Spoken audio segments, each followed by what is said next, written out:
What is up, YouTube? The Zelda Taurus is back at you with another decklist profile. And before we start, first of all, Happy New Year, everyone. Hopefully 2024 is going to be a great year for you all. And hopefully it is your year this year. And also want to say thank you to every single one of you that has subscribed. I've hit that 50 subscriber mark, the 50 subscriber mark, and I have never been more thankful to have a group of people to have liked the stuff I do. Today it is a bit more of a more experimental deck because I don't think I've seen a single other person doing this. Now don't get me wrong, there might have been other people that have made this sort of deck and that declared it doesn't work. I don't know. I have just... It is currently like 8:37 in the morning for me. I made this deck about 30 minutes ago because I just realised and had a brainwave that this might actually be the source for Branded this format. Runick. Branded Runick is a great idea, in my opinion. Because while Branded... I think... If you guys have seen Matchy Yu-Gi-Oh! He does Dark Magician content. And recently he's just done a Runick variant. Because he says, with Branded Dark Magician, it's just make a board and you tell your opponent to break it. Which I think is accurate. And that's the exact same thing for Branded at this point for me. I make my board with like Mirror Jade, I have Mirror Jade, Branded Red, and it's just break my board. Do it. The Runic gives it a sense of uncertainty as to what your next play is going to be, alongside a more control aspect of the game, which I feel like is more attuned to what Despia was back when when Branded Fusion first released. Control. So this is an experimental deck. For context, there is stuff I'm missing. Like I only have one Hugin. Don't know my Runic slumbers just yet. But I do think this might be the source for Branded this format. But yeah, if you do enjoy the content, please leave a like and subscribe. Really helps me out with the YouTube algorithm. And if you want to see more experimental lists with Branded or Runic, let me know in the comments. Starting this off, the main deck. For the Branded side of things, we started off with 3 copies of Aluba, the Jester of Despia. This is our main normal summon of the deck. Although there is a contender that I'm actually thinking of bumping up to 2 copies, maybe. But due to the whole grind game aspect of this deck. Aluba is a great normal summon, obviously. If you know Despia, you know what Aluba does. You search for a Brand Spell Trap, and if it's in the grave, a fusion's removed. And that includes stuff like Hugin, or got Moon in here. Should be another Hugin, or a Jerry. He summons himself back and negates something, which is very handy to have, the extra form of interruption. And also, it's a Despia name, so he works with Branded and Bread, and opening. What's Aluba's main search? Well, it's obviously the Branded Fusion. Branded Fusion is probably I'd argue, one of the most broken cards to be released in 2022. Fusion someone from your deck for a monster that can turn into pretty much anything. There was a bunch of Dragoon Turbo lists. It broke an entire format, really. And even now, people want it to either be banned or limited. I do agree, it probably should be limited. It's a broken card. But as a Branded Despia enjoyer, I'm not complaining. And in terms of emergency teleport, we have the Branded opening, and we do have the Fusion deployments. Find those, there we are. So this summons out a Despia from the deck. We've got Raker the Glare. And that's generally going to be Aluba. But if you already have Aluba in hand, you can get Guiding Quem the Virtuous, which is here. Put Quem there. And then with opening, because you've you summoned Aluba, you then, in the draw phase, you can search Branded Fusion without getting onto Droll Notbird or Veiler. And Droll Notbird for any Runic deck is a bit of an issue. Deployment generally gets you Blazing Cartesia the Virtuous, because that's a quick effect polymerization that lets you play around Veiler, Imperm, Ghost Mourner. Very handy to have. Often what I'll do, if I want to play around Veiler or Imperm more than I want to do Mourner, is I'll go more than I do Draw. It'll be Draw Sound main, Fusion Deployment, that's fine, Chain Opening. That way they can't go shotgun the Imperm on the Cartesia, and then you're a bit screwed because you have to force it out then. We're only playing the one Cartesia due to it being tight for space. This list is 45 cards, which I want to try and get to 40, but 45 is what I could get it to at the moment. I will be working on this list with due time, of course. And for now, it's just the one Cartesia as it adds itself back when any fusion sent to the grave. And I don't need too many of these. I've only got the one Quem because that's all I have. And I will say Quem is fine at 1. With the other starters we have in this deck, I do think it pairs really nicely with the Runick engine, because it gives the branded side of things a lot more recursion when it needs to. And what is the other starter I've been mentioning and hinting at this entire time? Springgan's Kit. This one card has made this entire list possible, in my opinion. The main issue I've had with Runick Branded in the past, when I have done a bit of it, was that I go through all my brand fusions, and it's basically just Runick, and I wouldn't draw them in time. Or if I run through all my brand fusions and Retribution, and I'm still in a pretty grindy back and forth game, I can't carry on playing. Kit not only gives me an extra starter that I can search off branded loss, and I can that, but it also is summonable off Quem. Meaning, if you go Quem, send Springgan's Kit, and you go Cartesia fuse with Aluba, make Grand Beacon Hole, you can go Quem, summon back the Kit effect, search brand fusion, and suddenly you have full combo. And when I say it pairs on the Runics, well, it says put a card at the bottom of that deck. But with Runics, you're really drawing a bunch of cards. Often 3 cards a turn. So you'll have the extra cards, but just put something to the bottom you don't really care too much about on your opponent's turn, maybe, or on your own turn. So be ready for a more grindy game. And Kit makes this all possible. That is it for starters and combo extenders. Moving on to, I call the branded engine requirements. I'm opting to play triple Albaz. I'm missing an Ultra at the moment, so I'm sorry about that, all of you who care. But basically, I think Albaz is a 3-of in this list. While it has the downside of, oh, I've opened Albaz going first, what a shame. It's also a case of, with him, it's going second helps break boards, so your Runic stuff can go through. But also, it's just a case of, I'd rather see Albaz for those grindy games than not.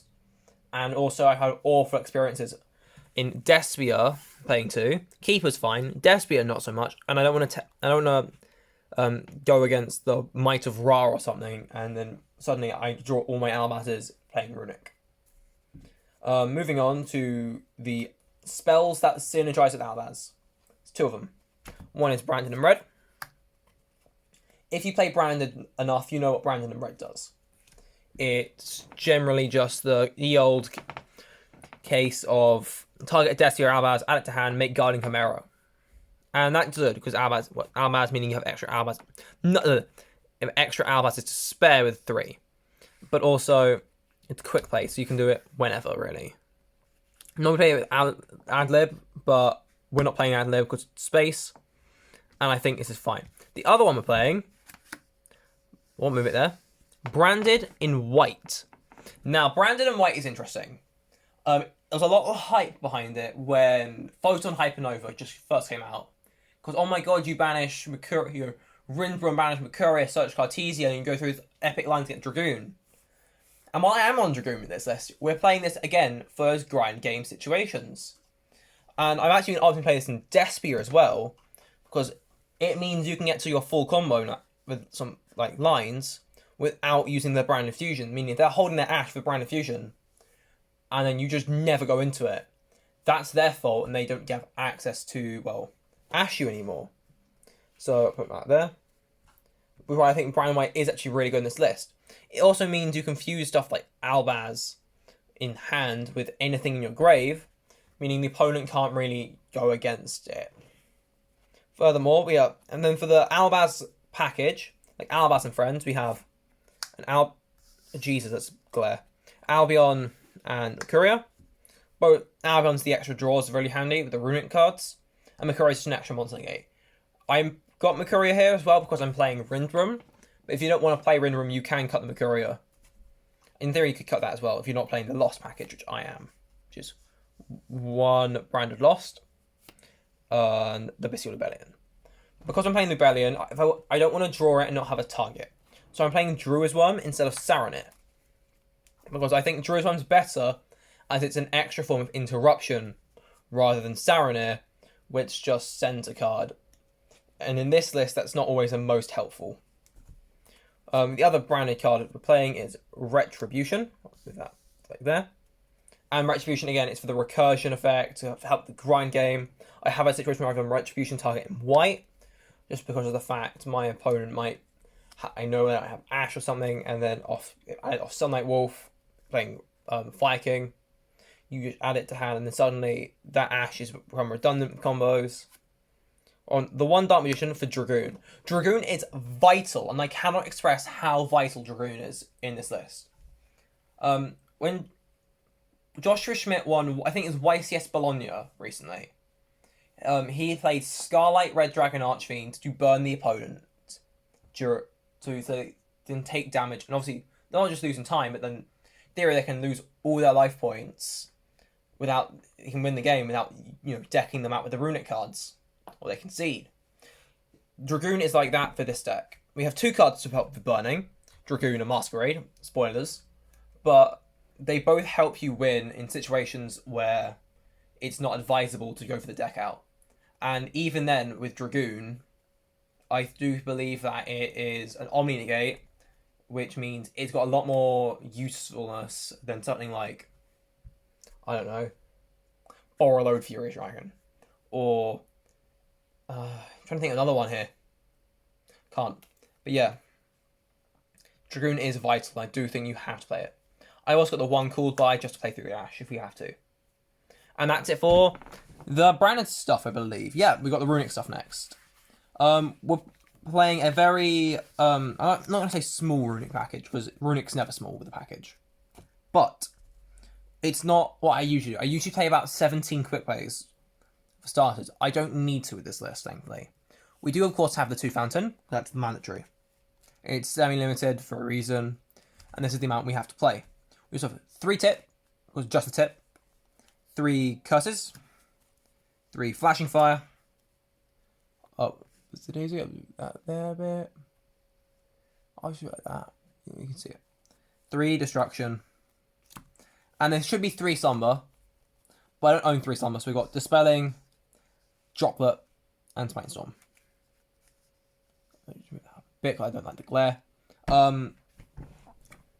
We only need 15 because it's the minimum you need to play. And they all have their purposes.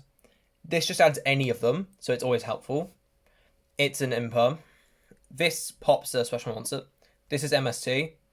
This hand rips when they're search, which actually chains with Golden Droplet, which lets them draw a card and then banish 4. So you go Golden Droplet, make them draw 1, banish 4. Dispelling that you rip a card, didn't even the card they drew, any old card, banish 2 more. Smite and Storm manages a bunch of cards. Again, I will reiterate, it should either be a playset of Dispelling, if you want to do that, or, more accurately, Slumber. You really want to have Slumber in this list as the extra Runick card. But I don't own any Slumbers, somehow, so this is what we got with. And that's for main deck. You will see I'm also not opting to not play any hand traps other than Mercuria, just because of the fact the Runick cards act like hand traps. They're not a case of, oh my god, you can't do it on your opponent's turn, obviously. But if you go first with Fountain up, or look at Imperm Veiler, it's an MST they can't respond to, or they can respond to, but they can't see coming. Because you'll have a bunch of cards in hand and be like, what am I going to do? Huh? What am I going to do? Oh, sorry. You have a bunch of cards in hand, you'll be like, what am I going to do? Do I have hand traps? Do I have, I don't know, tip? What am I going to do? But yeah, that is the main deck. 45 cards. Extras, obviously 15. I don't know, I have a side for this yet, because I made this about 50 minutes ago. So we have 1 Hugin and 1 Moonin. Should be 2 Hugins and a Jerry in this list. I'll say what I think I should be cutting for the Jerry in a bit. But Hugin's great because it searches the Fountain, and it gives destruction protection. I've got Moonin here instead of Frecky, because Frecky's useless. But also Moonin helps me win in time. And it stops targeted stuff. So if they go to target a Runick Fountain with Cyclone, you think they're playing Cyclone, you can summon Moonin, and suddenly their Cyclone is not as helpful as they thought it would be. For the branded side of things, though, that's what most of this extra is. 2 Albion, Lubellion, 2 Mirror Drain, Rindbrum, Sprind, Titaniclad. For that. there. I do think you can cut Titaniclad. Titaniclad feels a bit clunky because it's mostly there for like Pearly, like Brand Fusions and Albion and Albaz beat over the Exploding Noir, main base too, whatnot. But if you play your cards right, I think Pearly becomes a lot easier to beat with this list compared to regular Despia. So its only other purpose here is to send Grand Recall, Judge. Oopsie daisy, I flipped my cards over. That's all in. Send off Grand Recall to get Quem early, but even then it's a bit for burning them, my opponent, we have a Dragoon and a Masquerade. Tax Dragon's always good, and get them there actually. Masquerade is just a ticking time bomb. If you summon Masquerade but they have 600 or less life points, they cannot play a card and you win by default. And the final two cards to play are Branded in red targets in Dragon's Pelia and Chimera. This is just against for decks like Tier that benefit when the card's destroyed, and Unchained. And that's basically it for the deck. You could cut this as well if you wanted to. Thank you all for watching. Do let me know what you think about this in the comments. I will be trying to go to some events at some point to hopefully see how this deck would work. I do plan on playing this at some point. But yeah, thank you all for watching. Like, comment, subscribe, YouTube things. Until next time, cheerio!